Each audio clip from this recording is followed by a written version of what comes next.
Hi dears, welcome to our channel. ഇന്ന് നമ്മൾ discuss ചെയ്യാൻ പോകുന്നത് ഒരു ക്രാഫ്റ്റ് ബിസിനസ് എങ്ങനെ സ്റ്റാർട്ട് ചെയ്യാം എന്നുള്ളതിനെ കുറിച്ചാണ്. അപ്പോൾ കുറച്ച് നാൾ മുന്നേ ഒരു സബ്സ്ക്രൈബർ നമ്മളോട് ചോദിച്ചതായിരുന്നു ഈ സ്മോൾ ബിസിനസ് ക്രാഫ്റ്റിനെ പറ്റി എങ്ങനെ സ്റ്റാർട്ട് ചെയ്യാം, സ്റ്റുഡൻസിനൊക്കെ വേണ്ടിയിട്ടുള്ളത് അതൊന്ന് പറയുമോയെന്ന്. അപ്പോൾ നമ്മൾ എന്താ പറയുക, കംപ്ലീറ്റ്ലി ബിഗിനേഴ്സിന് വേണ്ടിയിട്ടാണ് ഇപ്പോൾ ഈ പറയുന്നത്. കാരണം നമ്മുടെ എക്സ്പീരിയൻസിൽ നിന്നുള്ള കാര്യങ്ങൾ മാത്രമാണ് നമ്മളിപ്പോൾ ഷെയർ ചെയ്യാൻ പോകുന്നത്. അപ്പോൾ അത് ചെറുതായിട്ട് സ്റ്റാർട്ട് ചെയ്യുന്നവർക്ക് മേ ബി യൂസ്ഫുൾ ആയിരിക്കും. ഓക്കെ, അപ്പം നമ്മൾ എന്താ ചെയ്യേണ്ടതെന്ന് പറഞ്ഞാൽ, ഒരു ബിസിനസ് സ്റ്റാർട്ട് ചെയ്യുകയാണല്ലോ.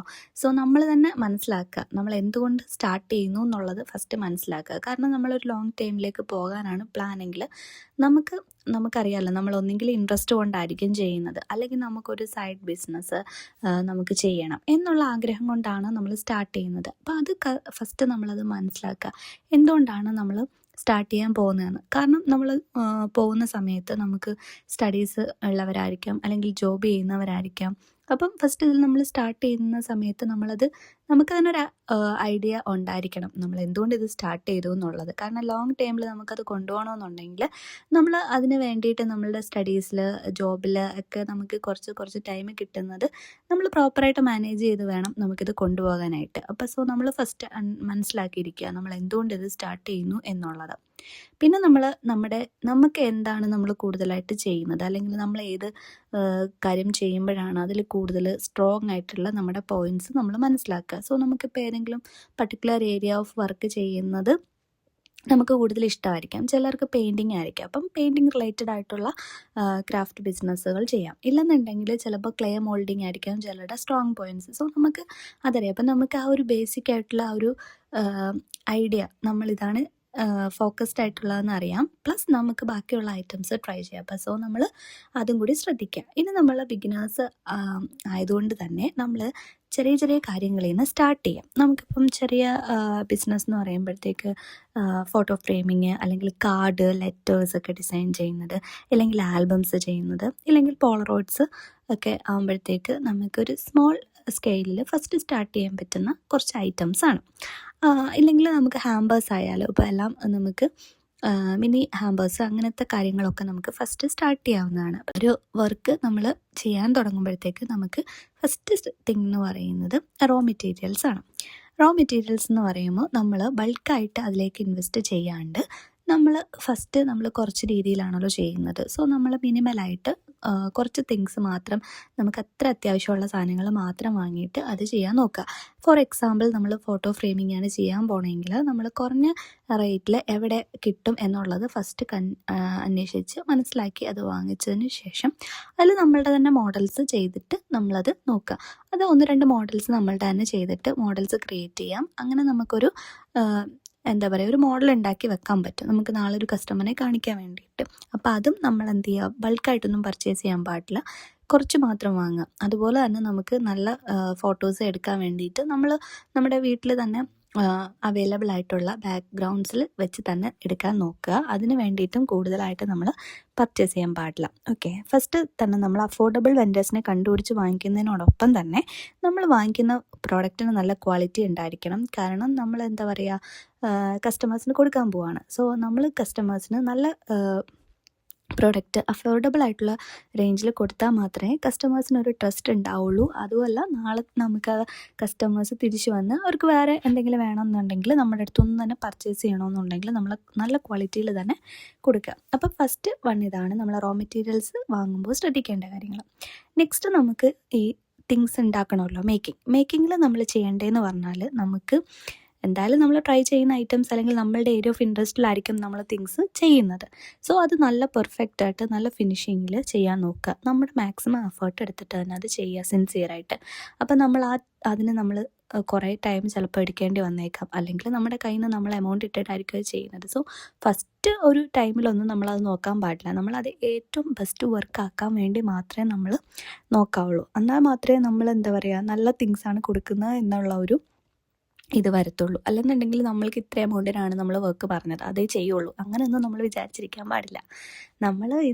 നമ്മളത് ചെയ്യുമ്പോൾ നമ്മുടെ വർക്ക് ഇഷ്ടപ്പെട്ടിട്ടായിരിക്കുമല്ലോ ഒരാൾ നമ്മൾക്ക് ഓർഡർ തരുന്നതോ അല്ലെങ്കിൽ നമ്മുടെ അടുത്ത് പറയുന്നതോ. അപ്പോൾ നമ്മളത് ഏറ്റവും ബെസ്റ്റ് ആക്കാൻ വേണ്ടിയിട്ട് എന്തായാലും ശ്രദ്ധിക്കുക. അപ്പോൾ അതൊക്കെ സ്റ്റാർട്ടിങ് ടൈമിൽ ചെയ്യുക. അങ്ങനെ ചെയ്യുന്നത് തന്നെ നമ്മുടെ ക്ലയൻസിൽ ട്രസ്റ്റ് വരികയും അവർക്ക് അത് ഒത്തിരി ഇഷ്ടപ്പെടുകയും വീണ്ടും നമ്മുടെ അടുത്തു നിന്ന് തന്നെ റീപർച്ചേസ് ചെയ്യാനായിട്ട് ചെയ്യുള്ളൂ. അപ്പം നമ്മൾ രണ്ടാമത്തെ കാര്യം മേക്കിങ്ങിൽ ശ്രദ്ധിക്കുക. മൂന്നാമത്തേത് നമ്മുടെ പ്രൈസിങ് ആണ്. നമ്മൾ എപ്പോഴും പ്രൈസിങ് ചെയ്യുന്ന സമയത്ത് ഫസ്റ്റ് ടൈമൊക്കെ ബിഗിനേഴ്സ് ആയതുകൊണ്ട് തന്നെ നമ്മൾ ഒത്തിരിയായിട്ട് ഓവർ പ്രൈസിങ് ഒന്നും ചെയ്യാൻ പാടില്ല.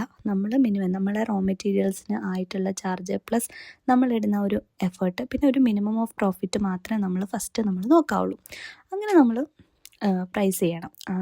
അങ്ങനെ നമ്മൾ പ്രൈസ് ചെയ്യുന്നത് വെച്ചാൽ ഇപ്പം നമ്മൾ റോ മെറ്റീരിയൽസ് വാങ്ങുന്നത് അതുകൊണ്ടാണ് ഫസ്റ്റ് തന്നെ നമ്മൾ പറഞ്ഞത് ഏറ്റവും അഫോർഡബിൾ ആയിട്ട് നമുക്ക് എവിടെ നിന്ന് കിട്ടും എന്നുള്ളത് കണ്ടുപിടിച്ചിട്ട് വാങ്ങണം. നമ്മളിപ്പോൾ ഒരു സ്ഥലത്ത് നിന്ന് തന്നെ നോക്കിയിട്ട് ഫസ്റ്റ് കാണുന്ന അവിടെ നിന്ന് തന്നെ പർച്ചേസ് ചെയ്യാൻ പാടില്ല. നമ്മൾ 2-3 പേരെടുത്ത് കമ്പയർ ചെയ്തിട്ട് ഏറ്റവും ക്വാളിറ്റി ഉള്ള സാധനം കുറഞ്ഞ വിലയ്ക്ക് എവിടെ കിട്ടുമോ അവിടുന്ന് മാത്രം നമ്മൾ പർച്ചേസ് ചെയ്യുക. കാരണം നമുക്ക് ഇത് വാങ്ങിയിട്ട് കൈവെക്കാനല്ലല്ലോ, നമ്മൾ ഒരാൾക്ക് കൊടുക്കാൻ വേണ്ടിയിട്ടാണ്.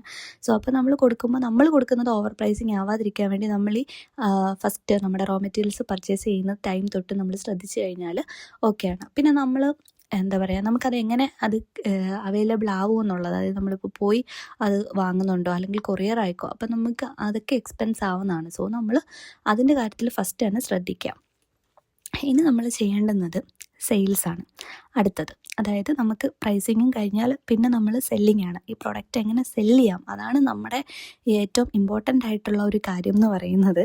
അപ്പോൾ നമുക്ക് എങ്ങനെ ഓർഡേഴ്സ് കിട്ടും എന്നുള്ളത്. അപ്പോൾ നമ്മൾ ഫസ്റ്റ് ഓഫ് ഓൾ നമുക്ക് ചെയ്യാനുള്ളതെന്ന് പറഞ്ഞാൽ നമ്മൾ അടുത്തുള്ളവരുടെ അടുത്തൊക്കെ പറയുക നമ്മൾ വർക്ക് ചെയ്യുന്നുണ്ടെന്നുള്ള കാര്യങ്ങൾ. സോ അങ്ങനെ നമുക്ക് ചെയ്യാനായിട്ട് പറ്റും.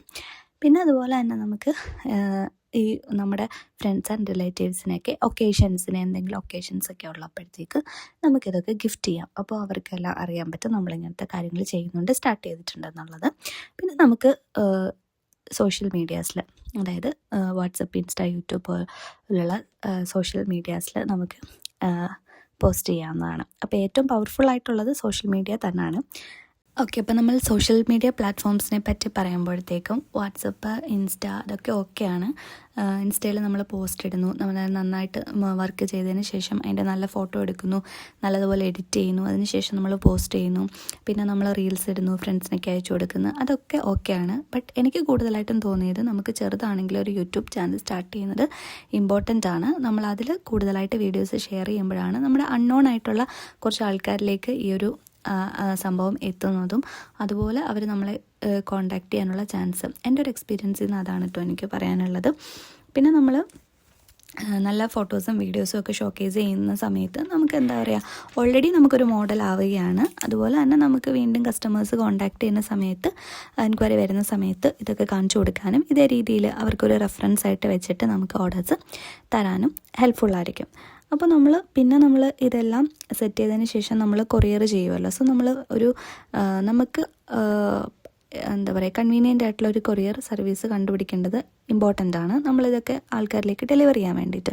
സോ ഏറ്റവും അഫോർഡബിൾ എന്ന് പറയുന്നത് നമുക്ക് ഇന്ത്യ പോസ്റ്റ് തന്നെയാണ്. സോ അവിടെ ഡിഫറെൻറ്റ് ടൈപ്സിൽ നമുക്ക് അവൈലബിൾ ആണ്. അതായത് പാഴ്സൽ സർവീസ് അല്ലെങ്കിൽ സ്പീഡ് പോസ്റ്റ് അത് നമുക്ക് അവൈലബിൾ ആണ്. പിന്നെ നമുക്ക് DTDC പ്രൊഫഷണൽ കൊറിയേഴ്സ് നമ്മുടെ അടുത്തുള്ളത് ഏതാണോ അത് ചൂസ് ചെയ്യാം.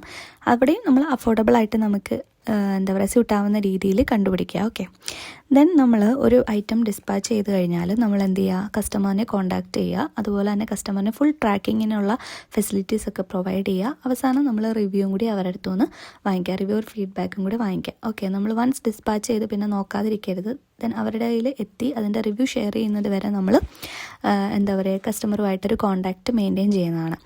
ഓക്കെ, ഇപ്പം നമ്മൾ ഈ ഒരു റിവ്യൂ കിട്ടുമ്പോഴത്തേക്കാണ് നമുക്ക് കൂടുതലായിട്ടും ഈ അത് ഷെയർ ചെയ്യാനും അതുവഴി നമുക്ക് റിവ്യൂസൊക്കെ ഷെയർ ചെയ്യുന്നത് വഴിയും നമുക്ക് ഓർഡേഴ്സ് വരുന്നുണ്ട്. അപ്പം നമ്മൾ ഇത്രയൊക്കെ ശ്രദ്ധിച്ചു കഴിഞ്ഞാൽ നമുക്ക് ഒരു പരിധി വരെയൊക്കെ വലിയ കുഴപ്പങ്ങളില്ലാതെ സ്റ്റാർട്ട് ചെയ്ത് മുന്നോട്ട് പോകാനായിട്ട് പറ്റും. പിന്നെ നമ്മൾ എപ്പോഴും ശ്രദ്ധിക്കേണ്ട കാര്യമെന്ന് പറഞ്ഞാൽ നമുക്കിപ്പം എങ്ങനെ സ്റ്റാർട്ട് ചെയ്യാം എന്നൊക്കെ നമ്മൾ ഒത്തിരി മോട്ടിവേഷൻസോ കാര്യങ്ങളോ ഒക്കെ നോക്കിക്കഴിഞ്ഞാൽ വളരെ ഇമ്പൾസീവായിട്ട് തന്നെ നമ്മൾ സ്റ്റാർട്ട് ചെയ്ത് കുറച്ച് ഡേയ്സ് അല്ലെങ്കിൽ മന്ത്സ് ഇങ്ങനെ തന്നെ നമ്മൾ ചെയ്തുകൊണ്ടിരിക്കും. പിന്നെ ഓർഡേഴ്സ് ഒന്നും വരുന്നില്ലെന്ന് കാണുമ്പോൾ നമ്മൾ ചിലർ ഡ്രോപ്പ് ചെയ്യും. അപ്പം നമ്മൾ അങ്ങനത്തെ ഒരു സിറ്റുവേഷൻസിലേക്ക് പോവാതെ ഓർഡേഴ്സും കാര്യങ്ങളും ഒക്കെ ഇല്ലെങ്കിൽ പോലും നമ്മൾ കൺസിസ്റ്റൻ്റ് ആയിട്ട് നമുക്ക് ചെയ്യാനുള്ള കാര്യങ്ങൾ ചെയ്യുക. അപ്പോൾ നമ്മൾ ഇടുന്ന സമയത്ത് അല്ലെങ്കിൽ നമ്മൾ സ്റ്റാർട്ട് ചെയ്യുന്ന സമയത്ത് തന്നെ എപ്പോഴും എല്ലാവർക്കും എന്താ പറയുക എല്ലാ ആവശ്യവും ഉണ്ടാവുന്നൊന്നും വരത്തില്ല. സോ നമ്മൾ ആ ഒരു അവിടെ ഉണ്ടെന്ന് കൺസിസ്റ്റൻ്റ് ആയിട്ട് അത് പ്രൂവ് ചെയ്താൽ മാത്രമേ അവർക്കൊരാവശ്യം വരുന്ന സമയത്ത് നമ്മളിലേക്ക് വരാനും അതുപോലെ തന്നെ നമുക്ക് സെയിൽസ് നടക്കാനും ചാൻസ് ഉള്ളൂ. സോ ഓക്കെ, അപ്പോൾ ഇതൊക്കെയാണ് നമുക്ക് ശ്രദ്ധിക്കാനുള്ള കുറച്ച് കാര്യങ്ങളെന്ന് പറയുന്നത്. അപ്പോൾ ഇതിപ്പോൾ ഞാൻ എൻ്റെ ഒരു ചെറിയ എക്സ്പീരിയൻസിൽ നിന്ന് നിങ്ങളുമായിട്ട് ഷെയർ ചെയ്യുന്ന കാര്യങ്ങളാണ്. ഓരോരുത്തർക്കും ഡിഫറെൻ്റ് ആയിരിക്കും എക്സ്പീരിയൻസ് ഉള്ളത്. അപ്പോൾ നമ്മൾ കുറേ നാളുകൊണ്ട്, അതായത് ഒരു 4 to 5 years ആയിട്ട് നമ്മൾ കൊറോണ ടൈമിലാണ് കേട്ടോ ക്രാഫ്റ്റിംഗ് സെല്ല് ചെയ്യാനൊക്കെ സ്റ്റാർട്ട് ചെയ്തത്. അപ്പോൾ ആ ടൈം തൊട്ട് ഈ ടൈം വരെ നമ്മളിങ്ങനെ കൺസിസ്റ്റൻ്റ് ആയിട്ട് ചെയ്യുന്നുണ്ട്. സോ എപ്പോഴും നമുക്ക് ഒരേപോലെ ആയിരിക്കത്തില്ല ഓർഡേഴ്സ് കിട്ടുന്ന കാര്യങ്ങൾ. ചില സമയത്ത് ഭയങ്കര ഡൗൺ ആയിരിക്കും, ചില സമയത്ത് ഓർഡേഴ്സൊക്കെ വരും. സോ നമ്മൾ എന്താ പറയുക, നമുക്ക് ഇൻട്രസ്റ്റ് ഉള്ളതുകൊണ്ടാണ് നമ്മളിത് ചെയ്യുന്നത്. നമ്മൾ എത്ര തിരക്കിൻ്റെ ഇടയിലാണെങ്കിലും നമുക്ക് ഇൻട്രസ്റ്റ് ഉള്ളതുകൊണ്ടാണ് ഇതിലേക്ക് വരുന്നത്.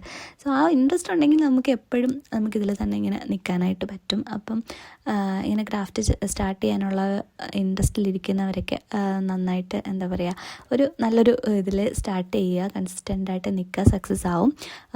പിന്നെ ഇതിൽ നിങ്ങൾക്കുള്ള കമൻറ്റ്സ് അല്ലെങ്കിൽ എന്തെങ്കിലും ഡൗട്ട്സ്, ഇപ്പോൾ നമ്മൾ ഡിസ്കസ് ചെയ്ത ടോപ്പിക്സിൽ തന്നെ ആയാലും എന്തെങ്കിലും ഡൗട്ട്സോ അല്ലെങ്കിൽ കാര്യങ്ങളോ അറിയണമെന്നുണ്ടെങ്കിൽ നമ്മൾ കോൺടാക്ട് ചെയ്താൽ മതി, അല്ലെങ്കിൽ കമൻറ്റ് ചെയ്താലും മതി. ഓക്കെ, അതുപോലെ തന്നെ നിങ്ങളുടെ ഒപ്പീനിയൻസും ഡിഫറെൻറ്റ് ഒപ്പീനിയൻസ് ഉള്ളവരും കമൻറ്റ് ചെയ്യുക. അപ്പോൾ അത്രയേ ഉള്ളൂ. ടാറ്റാ.